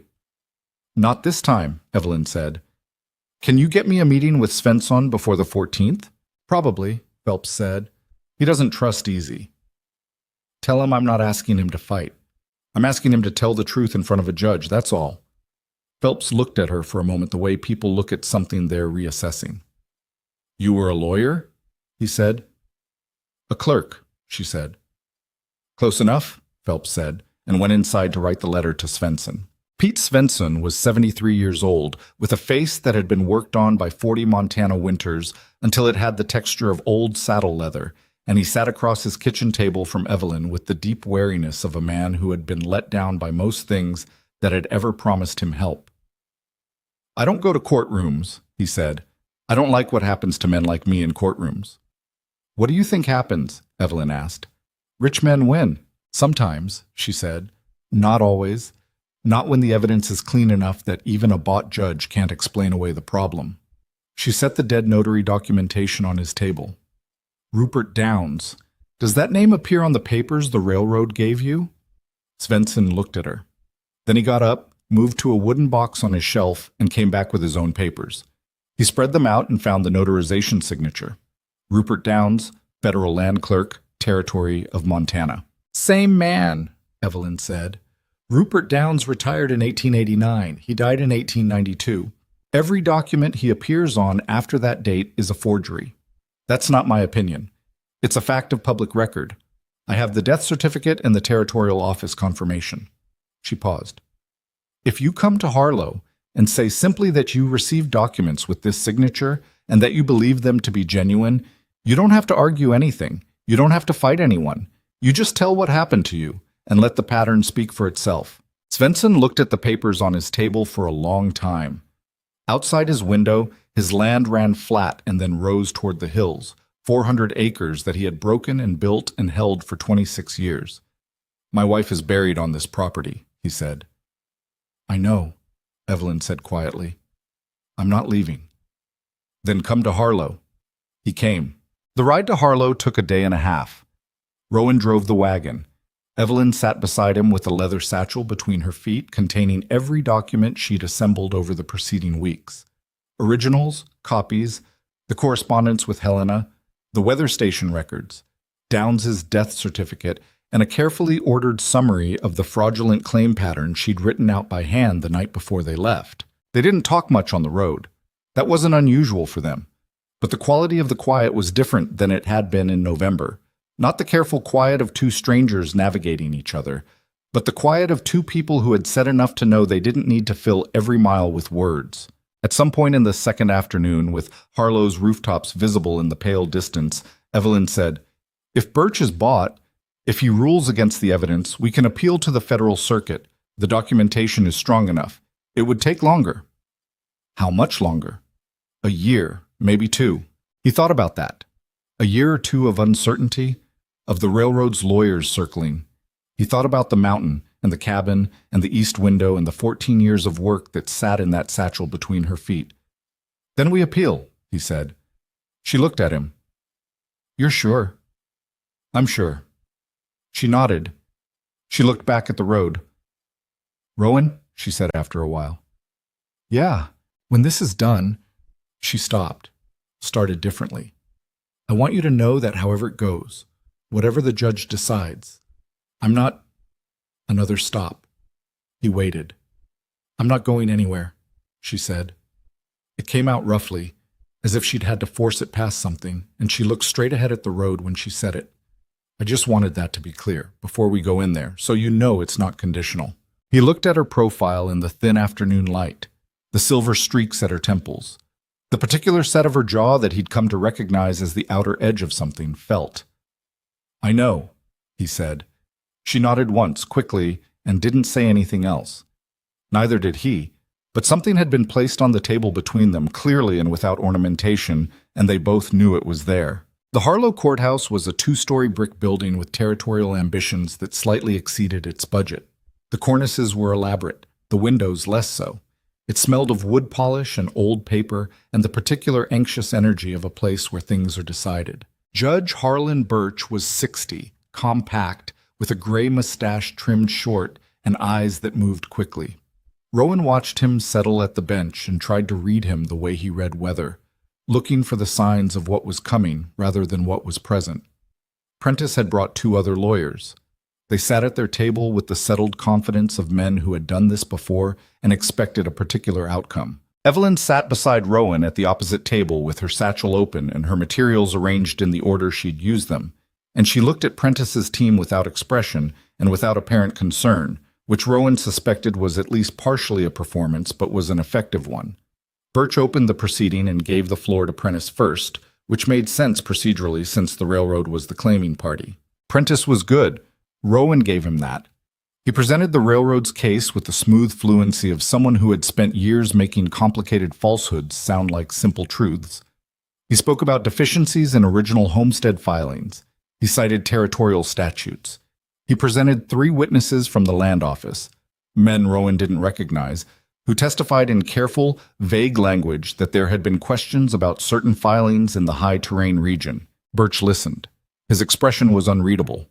When Prentice finished, Birch looked at Evelyn. "The respondent's counsel," he said, and something in his voice was neither warm nor cold. Evelyn stood. She began with the original filing documentation. She walked Birch through every element, the registration date, the parcel coordinates, the occupation records. In the patient, precise way of someone who understood that clarity was more persuasive than argument. She didn't raise her voice. She didn't perform outrage. She built the case the way Rowan built fences. 1 post at a time, each one set solid before moving to the next. Then she produced the forged documents. She explained the survey date impossibility and presented the weather station records. She explained the notarization sequence error and presented the territorial office letter. And then she placed Rupert Downs' death certificate on the evidence table and said quietly, "Every document Continental Mountain Railway has filed in support of this claim bears the signature of a man who died 4 years before those documents were created." The room was not entirely silent.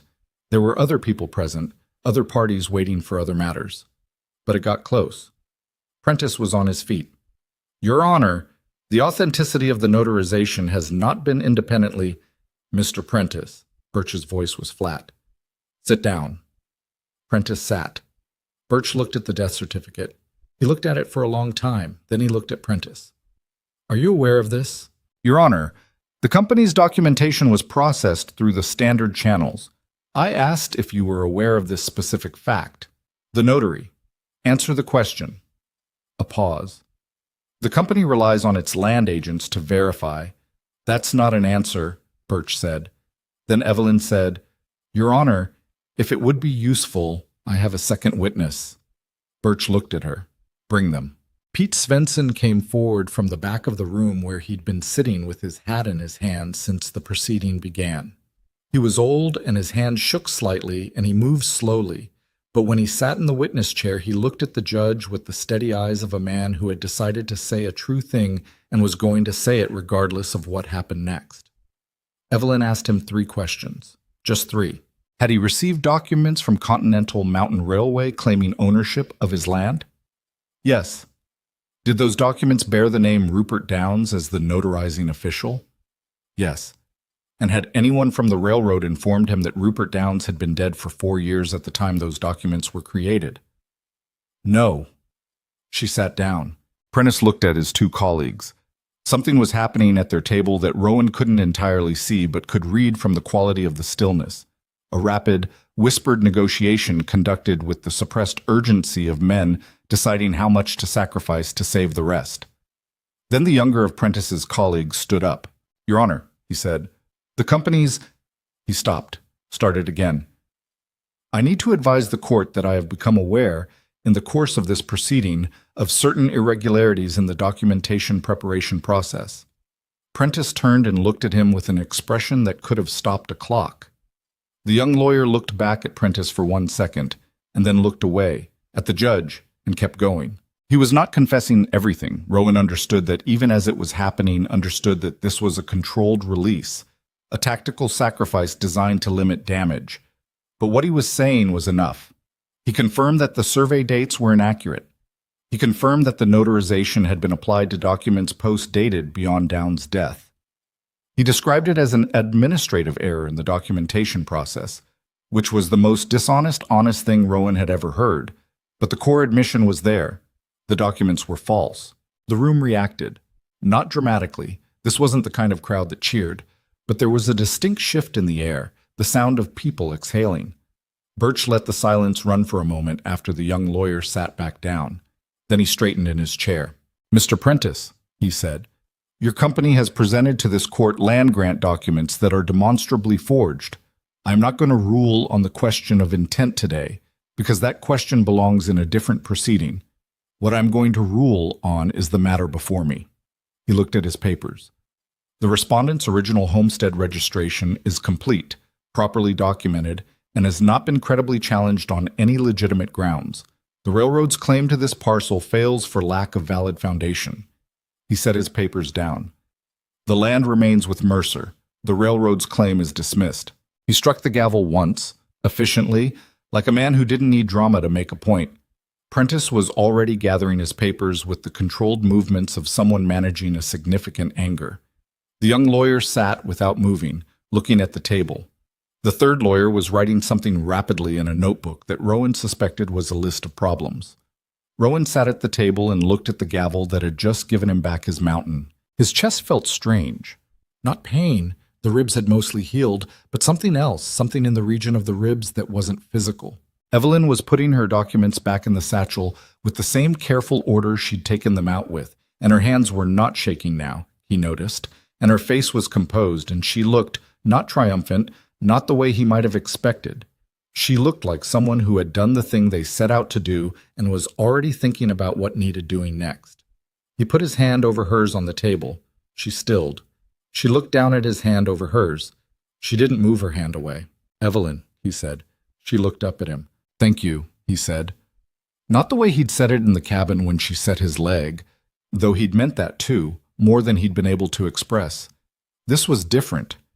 This was thank you for 3 weeks of quiet preparation, for the dead notary and the weather records and the letter to Helena, for Svensson, brought gently into the room, for standing in the March sunlight and dismantling Prentice's case with the flat, steady certainty of someone who didn't need anyone's permission to know she was right. "For I'm not going anywhere," said on a flat road with her eyes straight ahead. "For all of it." She looked at him for a moment with those gray-green eyes, and then she turned her hand under his and held it, briefly but deliberately, the way you hold something you mean to hold. "Let's go home," she said. They walked out of the Harlow courthouse into the April afternoon. Svensson was waiting on the steps, hat still in his hands, and when he saw them, he looked at their faces and nodded once, slowly, with the deep relief of a man who has been carrying something very heavy for a long time and has just been allowed to set it down. "Well," he said. "Well," Rowan agreed. They drove back toward the mountain in the long light of the late afternoon, the wagon moving through country that was beginning, slowly and imperfectly, to turn green again. The high peaks still held their snow. They would for another month yet. But down in the lower meadows, the light had a different quality than it had in January. Warmer, more direct, with the particular generosity of spring in a place that earns it. Rowan drove. Evelyn sat beside him with her satchel on her lap, and after a while she leaned her shoulder against his arm, just slightly, in the unself-conscious way of someone who has made a decision and is done deliberating about it. He didn't move away. He drove with her shoulder against his arm and the mountain growing ahead of them in the fading light, and he thought about 14 years and east windows and the particular weight of solitude that you stop noticing because you've carried it so long, and how strange it was that the person who had lifted it from him had done so not with any single dramatic gesture, but with thread and hot water and a dead notary's name, accumulated over months of ordinary days. The road steepened. The pines closed in on both sides. The air dropped 20 degrees in the space of a mile, the way it always did this high. Home, he thought. Still hours. He didn't say it out loud, but she was leaning against his arm, and the road was familiar under the wheels, and the mountain was where it had always been, waiting with its cold and its silence, and the east window that faced the sunrise. It was enough. Spring came to the mountain the way it always did, not all at once, not generously, but in installments, like a debt being paid back slowly by something that owed you and knew it. The snow retreated from the lower slopes first, leaving the ground beneath it dark and soft, and smelling of things that had been waiting a long time to breathe. The creek that ran along the eastern property line, frozen solid since November, broke up in the first week of April with a sound like distant artillery, sudden, percussive, then gone, and by mid-month it was running fast and loud over its rocks the way it did every year, as if it had somewhere urgent to be. Rowan's leg was better, not right. He suspected it would never be entirely right again, that the hitch in his gait was going to be a permanent feature of how he moved through the world, but functional in the full sense of the word. He was doing the Eastern Patrol again, both fence lines, the full circuit. He was splitting his own wood. He was himself again, mostly, with the addition of a limp that he'd stopped being angry about somewhere around the third week of April, when he'd realized the anger was costing him more than the limp. What had changed on the mountain was harder to name than what had healed. It was in the small things, the way most real changes are. The dried flower stem Evelyn had put in the bottle on the windowsill in November had been replaced twice, once with a sprig of pine she'd found with an interesting curve to it, and now with the first pale attempt at a wildflower she'd spotted at the edge of the south meadow, still mostly closed, not quite ready, but present. The medicine chest had been fully restocked, the brittle thread replaced with good thread, the iodine replenished, a proper bandaging kit added. The supply inventory on the corner of the table was updated in her handwriting every few days with a precision he'd come to rely on without quite deciding to. And there was the matter of the mornings. He still woke first now. He'd reclaimed that sometime in March, the insomnia of a man whose leg ached in the cold hours before dawn. He made the coffee. He'd learned, without being taught, the proportion she preferred, stronger than he took his, with the ground settled rather than strained, and it was ready when she came out of her room in the gray early light, and she took it without comment and went to the east window and looked at the mountain the way he used to look at it alone. He watched her do this and felt something he didn't have precise language for. Not sentiment, exactly. Something more solid than that. They were 3 weeks past the Harlow ruling when a letter arrived from Caldwell Crossing. Not from Prentice, not from the railroad, but from a man named Earl Coombs, the registrar at the Helena Territorial Office, who had been Evelyn's correspondent during the case preparation. She read it at the table and was quiet for a moment afterward. "What does he want?" Rowan asked. "He's been investigating the railroad's other filings." She set the letter down. "The Southern Valley claims, the ones I implied I had documentation for, it turns out they were real. 4 families, all forged documents, all the same dead notary." She paused. 3 of them took the relocation money before anyone knew to fight back. He looked at her. Garrity. 2 others, and 1 family, I don't know, gone to Oregon, to Idaho, 1 to Kansas. She put her hands flat on the table. They don't get their land back. Even with the fraud exposed, they accepted payment. Legally, it's complicated. The room was quiet for a moment with the weight of that. "Svensson?" Rowan asked. "Svensson's claim is being reviewed. Coombs thinks he'll prevail. The fraud is documented now. Our case established the pattern." She looked out the window at the mountain. "Coombs says the railroad's lawyers are in significant trouble. The young one, the one who admitted the irregularities in court, apparently kept records. He's been cooperating with the territorial investigation. Why? Coombs doesn't say. My guess is he was new enough that he didn't understand what he was getting into, and old enough to know what it would mean if he stayed in. She picked up the letter again. There will be a federal inquiry. Crane will almost certainly lose his position. Prentice? A brief pause. Prentice is a more complicated situation. He knew. He was careful about what he put in writing, but he knew. Rowan thought about Crane on the porch, with his city coat and his careful smile and his papers for a dead man's signature. He thought about the 3 families who'd packed and gone to Oregon and Idaho and Kansas, because no one had shown up with documentation and a dead notary's name before they'd had a chance to fight. It's not enough, he said, for those families. No, Evelyn said, it's not. She said it without trying to soften it, which he'd come to expect from her and value in a way he hadn't always valued honesty that didn't comfort. What happened to them happened, and the consequences of it are permanent. The inquiry might produce accountability. It won't produce the land back. Then what's it worth? She thought about it genuinely. It means the next family has a better chance, she said. That's what most justice actually is. Not repair, prevention. She folded the letter. It's not satisfying. No, but it's what there is. He sat with that for a while. Then he got up and went out to start the day because the day needed starting regardless. And that was another thing he'd learned, or relearned, over the course of the winter, that the work goes on, that the mountain asks questions every morning without regard for what has been resolved or left unresolved, and answering those questions is its own kind of continuity. He wrote to Svensson that week.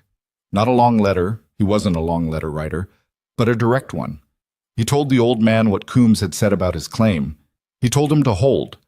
He offered, in the imprecise language of a man who didn't make offers easily, that if Svensson needed someone to ride to Harlow with him when his own case came up, Rowan would make the ride. Evelyn read the letter before he sent it.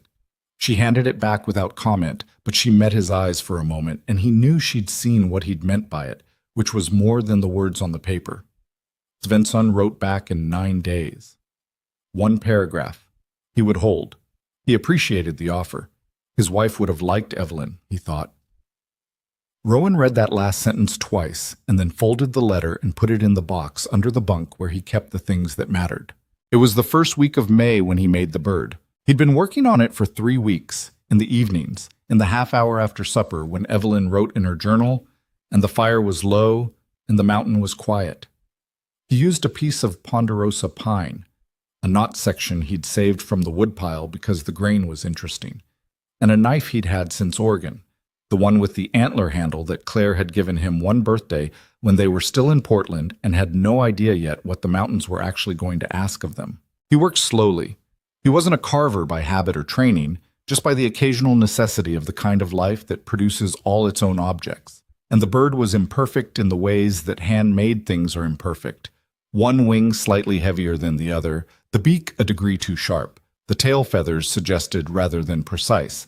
But it was recognizably a mountain bluebird. You could see what it was meant to be. He finished it on a Tuesday evening and set it on the table and looked at it for a while. Evelyn was in her room. He could hear the small sounds of her moving around. A drawer, a page turning, boots set down. The ordinary sounds that had become, over the course of a winter and now into spring, as familiar to him as his own breathing. He picked up the bird and held it in both hands and thought about what he was going to say. He was not good at this. He knew he was not good at this. He had spent 12 years in the excellent company of silence and had let the skill atrophy, whatever skill he'd ever had. He thought about Claire briefly, and that was not grief anymore exactly, more like the memory of grief, a shape he recognized without being overwhelmed by. Claire would have laughed at him sitting at this table, turning a lopsided wooden bird over in his hands, trying to find words. She would have laughed kindly. She had always laughed kindly. He thought that she would have liked Evelyn. He got up and knocked on the door of the back room, which he had never done before in 6 months of sharing this cabin, because there had never been a reason to before.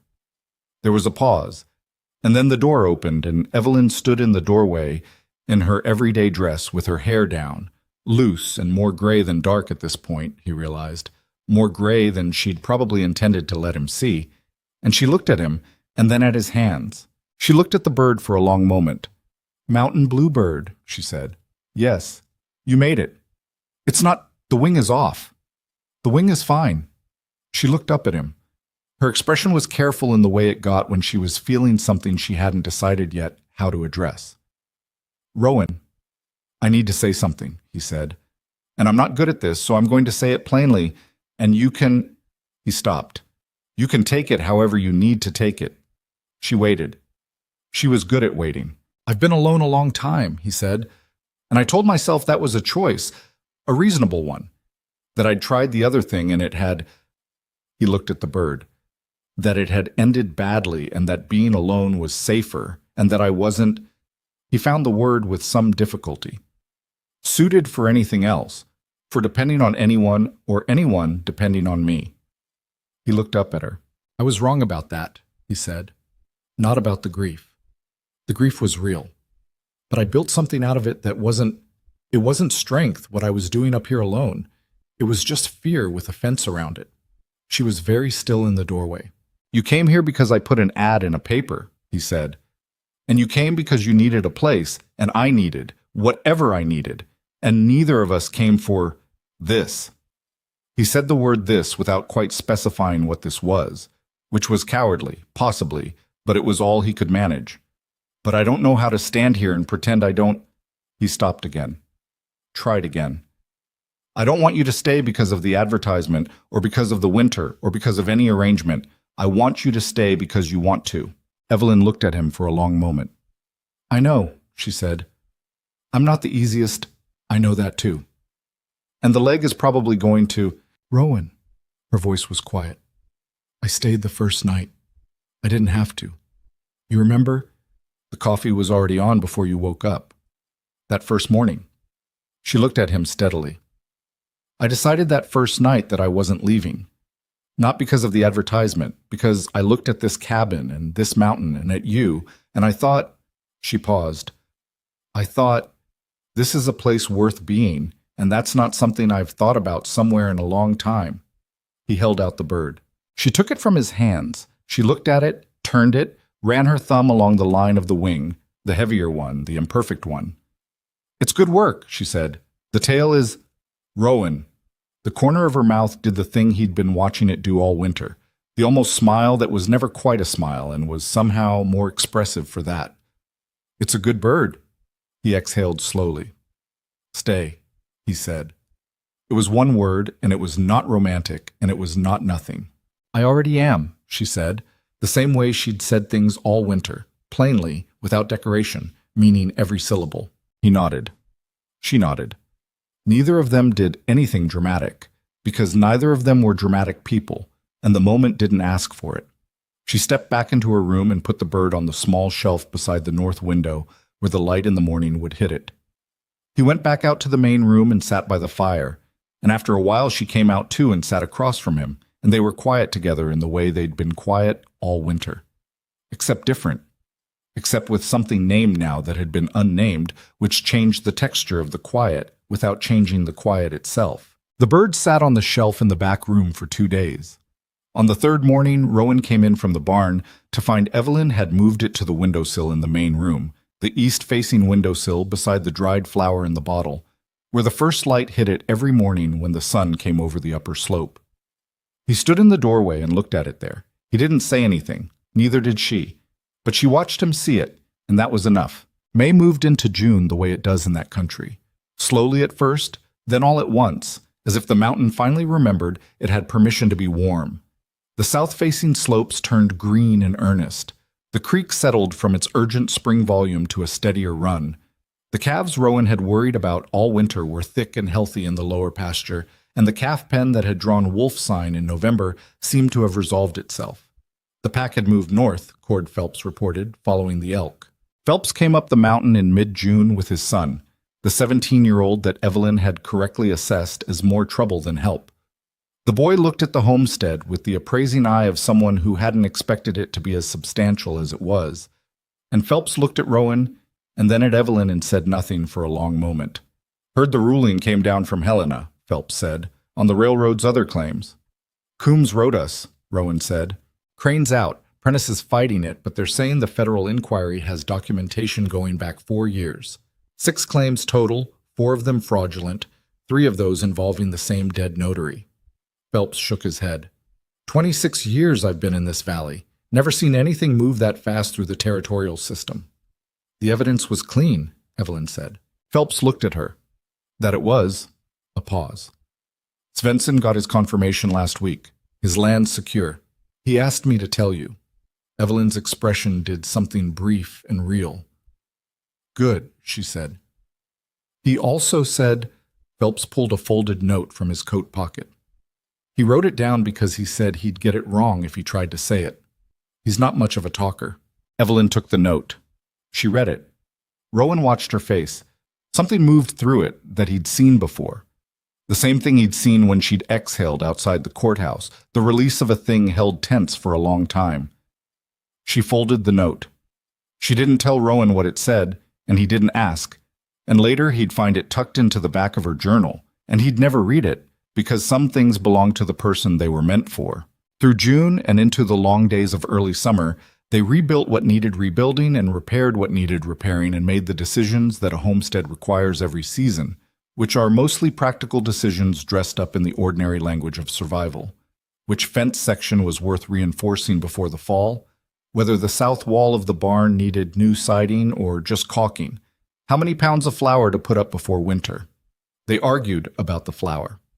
Evelyn thought more. Rowan thought her estimate was high.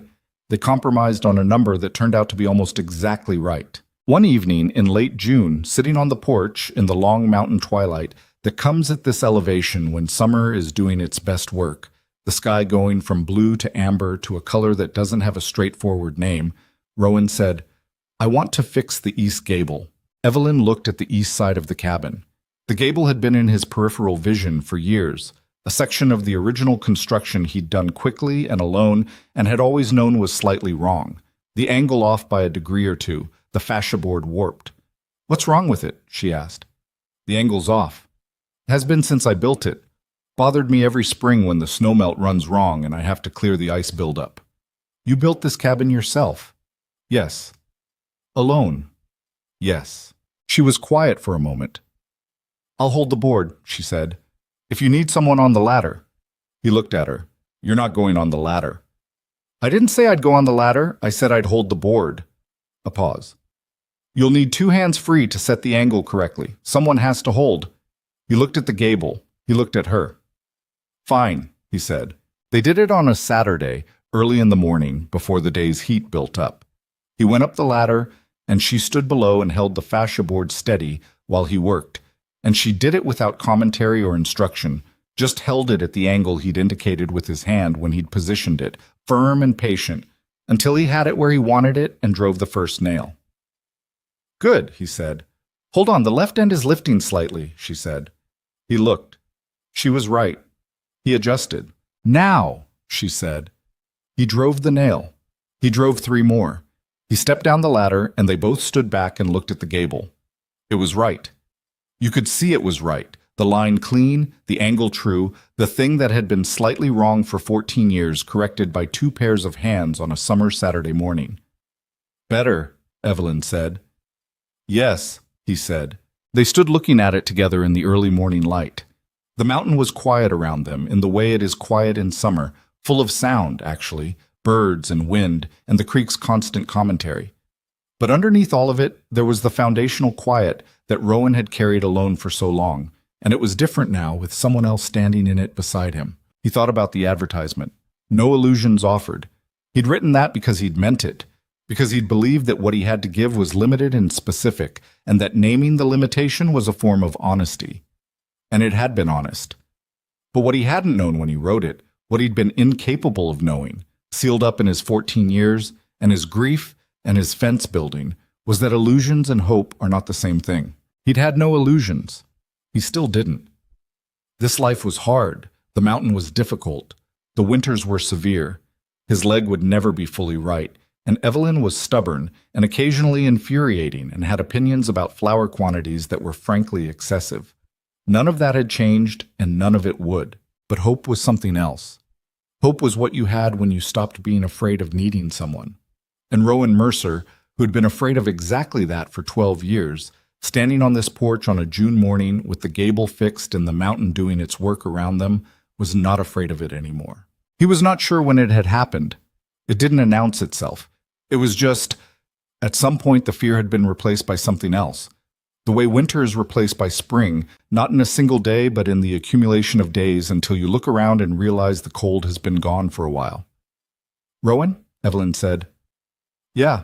She was looking at the east window, the one that faced the sunrise, the one he'd built facing east without thinking about why. "You never told me who decided on that window, the direction." He looked at it. The morning light was coming through it the way it came through every morning, hitting the windowsill where the bird and the bottle stood. "Claire," he said. He said it the way he'd been able to say it since January, without flinching, without the 12-year wince, just her name and what it meant and the fact that it was part of the history of this place. She wanted to watch the sun come up. Evelyn nodded. She looked at the window for another moment. "It's a good window," she said. "Yes," he said. "It is." They were quiet for a while. Then she went in to start breakfast because the morning required it, and he went to check the water level in the barn. Barn barrel because that required it too. And the day did what days do. It went on and asked its questions, and they answered them together. The summer settled into the mountain like something that had decided to stay a while. Rowan's limp eased slightly in the heat. The cold was worse for it, the doctor had been right about that, and he moved through the long days of the homestead with an energy he hadn't had in years, which he attributed to the leg healing and suspected was something else entirely.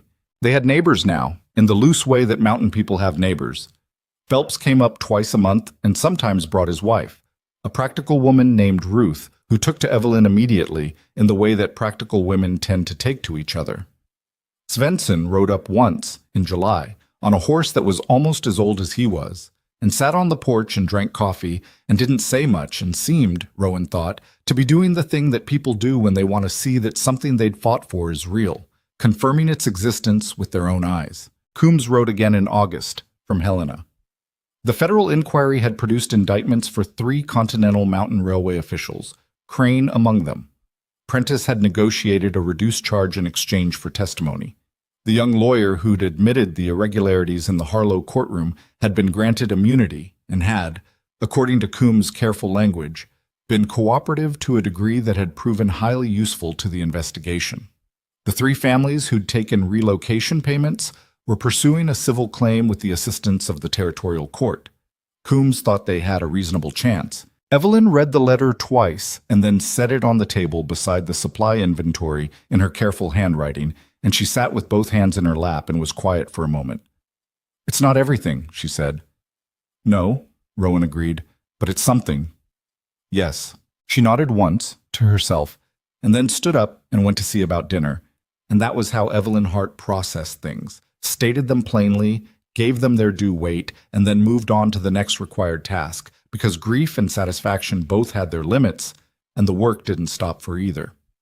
Rowan watched her move around the cabin and thought, this is what it looks like to be beside someone. Not in front of them, not behind them. Beside. He'd forgotten that distinction. Or maybe he'd never quite learned it. He'd been 29 and in love and certain of his own solidity when Claire died, and in the grief that followed, he'd collapsed the complexity of partnership into the simple equation of loss, and from loss into isolation, and from isolation into the conviction that isolation was a choice he'd made, rather than a wound he'd refused to let heal.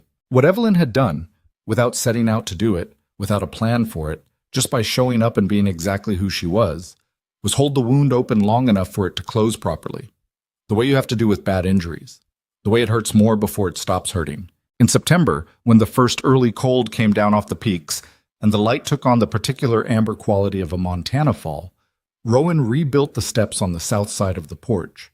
3 steps that had been softening for 2 years and were genuinely dangerous by now. He used good pine, properly dried, and he took his time with the joints. And when he was done, he put a small carving on the newel post at the bottom. Not deliberate, just a habit of hands. A simple mountain shape in the grain of the wood. Evelyn saw it when she came in from the barn that evening. She stopped and looked at it and put her hand on it briefly, the way she'd put her thumb along the wing of the bluebird. She didn't say anything. She came up the steps and past him and went inside, and the screen door closed, and after a moment he heard the sounds of dinner being made, and the sound of the fire, and the sound of the mountain doing its long work outside, and everything that needed to be said between them had been said, and everything that needed to be done between them had been done. And what remained was this: the porch and the steps and the carving in the wood, the bird on the windowsill, the coffee in the morning, the east window facing the light. It wasn't a perfect life. The legs still ached in the cold. The eastern fence line needed replacing before next winter, and that was going to be 2 weeks of hard labor. Evelyn had a stubbornness about certain things that he suspected was permanent. He had a stubbornness about other things that he knew was permanent. They would disagree about the flower again next spring. They would argue about the roof and about whether a particular section of the property line needed to be re-registered in light of the railroad case, and about how much cordwood was enough cordwood, and none of those arguments would have clean resolutions. But the mountain was theirs. The cabin was a home. And the man who had spent 12 years convincing himself that standing alone was the same as standing strong had finally, at 41, with a hitch in his step and a wooden bird on a windowsill, understood the difference. He went inside. The fire was going. Dinner was almost ready. Evelyn was at the stove with her back to him, and the lamp was lit, and outside the first stars of the fall evening were coming up over the eastern ridge, and the mountain held them both in its cold, indifferent, magnificent hands. "Close the door," she said, without turning around. "You're letting the cold in." He closed the door. He was home.